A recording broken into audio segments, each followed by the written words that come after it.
Hi, my name is Dennis Machine Gun Thompson, and I'm going to be hosting a little roundtable discussion here.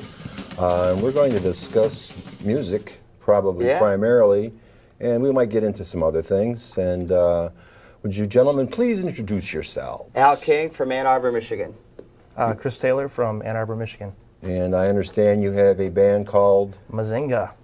Tell me a little bit about this band here. Mazinga started in 1995.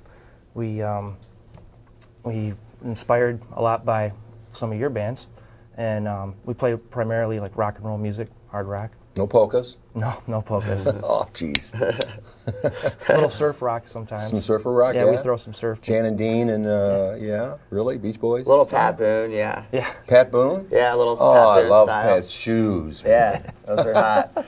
Okay. I started playing drums with the band probably 2 years ago. Ex-drummer from Mazinga is Don Blum, who's now in the Von Bondies. Very good band out of Detroit. Yeah, he definitely kicks a lot of ass. He played with us for about 5 years, and then we went through a series of drummers, and then we ended up with Al.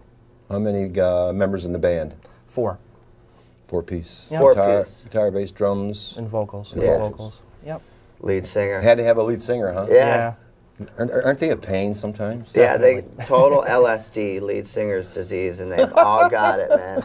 Every last one of them. I know. They've all got LSD. I know. And you know, it comes from, I think even like in the showmanship, even with some of the bands you've dealt with, some of the bands like from around the area, obviously one comes to mind, the Stooges have a heavy personality with the frontman, you know, and I think like Mark, who is our singer for Mazinga, really wanted to focus on, you know, being that front man, and definitely comes with it as the lead singer's disease. He's always late and always, you know, never there to move the equipment. never there to move the equipment, right? Everything that comes Conveniently late. Oh, I'm sorry, guys. I had a flat. Right.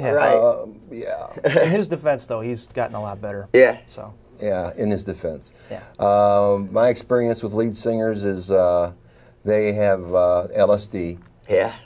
But if you've got a good one, like Dave Gilbert, we had Dave Gilbert from the Rockets, and I'd like to say thank you, Dave, and rest in peace. We lost him. And Rob Tyner from the MC5 was a brilliant lead singer. He had none of those. He didn't have LSD.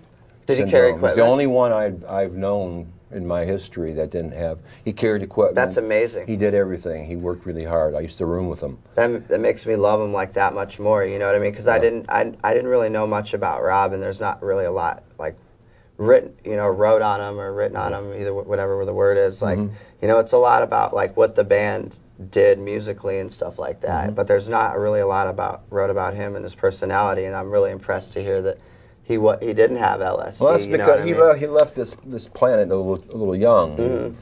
He died at 46, and Fred Smith died at 46. So when I turned 46, I swung from the chandeliers.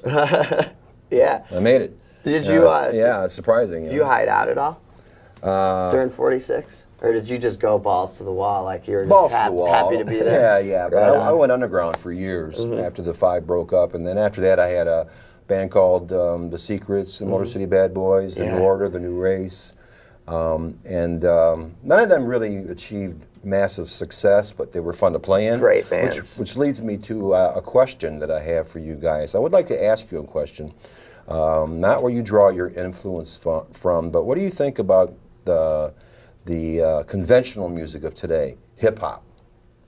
Be honest. Go ahead, Chris. I'll let Chris answer first. Yeah, sure. Wow, it's such a wide, diverse area of music. You know, it's hard to pin it down, but I like a lot of it. There's a lot of aspects. Is there a particular unit?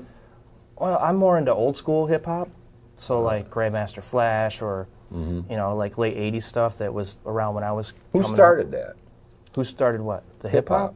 Wow. Well, Motown. No, well. MC Hammer? No. Before him? It kind of goes back to Brooklyn and the Bronx, in that area, in the late '70s. Okay. And it was people like. I know that old school. I've listened to some old school, and it's not as gross or as plastique as a lot that I hear today. Without question. I think some of the new stuff out there is just complete plastic crap. Like and I can kind of tell you're touching on that a little bit.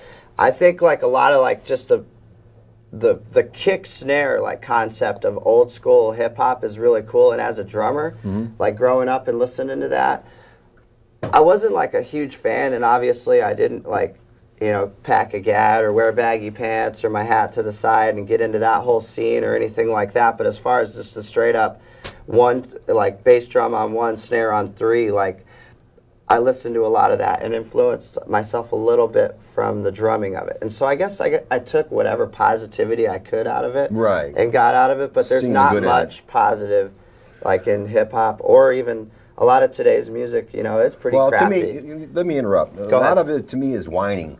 It's like Americans have a problem. In France, if people want to change the system, they go out and protest. And they've got a national health program, and they've managed to change laws from going out and carrying signs and en masse getting together and doing something about it. Here in America, I think the people are either too busy watching plasma TV or buying pay-per-view or playing video games or talking on their gooseberries or whatever. And they don't. And there's so much more to talking now that you can do on that. I mean, you could play the drums on the BlackBerry just by you know what I mean? It's so virtual, but it's two-dimensional.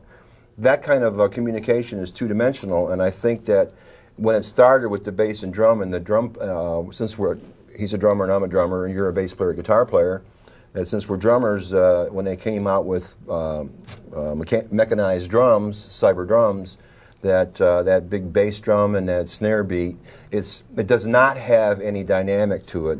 Doesn't have any chemistry, any human chemistry. Without it's lacking. question. You cannot program human chemistry into a machine. They haven't come that far yet. And I can pick off. Patrice and I do this all the time, and we try to pick off. Is that like if you ask if are those real drums or is that a machine? And I'll say, that's a drum machine. Right.